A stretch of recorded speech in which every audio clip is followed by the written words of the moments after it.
minutos do mediodía, seguimos aquí en directo no termómetros. Aí contamos que estaríamos moi pendentes desa visita real, a visita da raíña Dona Sofía a Castro Caldelas, no marco, bueno, pois desa visita que organiza a súa fundación xunto coa Xunta de Galicia. Están vendo esa chegada da raíña aí a Ponte Caldela, recibida pola alcaldesa e as autoridades. A raíña ten previsto pois facer un paseo pola localidade, non pode faltar, por suposto, a visita ao castelo, un dos monumentos, por certo, máis visitados de toda Galicia, ese castelo de Castro Caldelas, e tamén pola localidade. Vemos a raíña con ese ramillo de flores que lle entregaron a chegada, pois facendo este percorrido.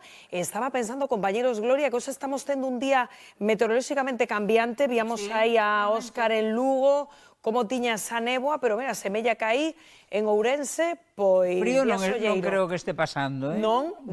Frío non creo que Días este pasando. solleiros para recibir a raíña. Temos, por certo, a nosa querida Rocío Padín, moi pendente da visita. Rocío, como foi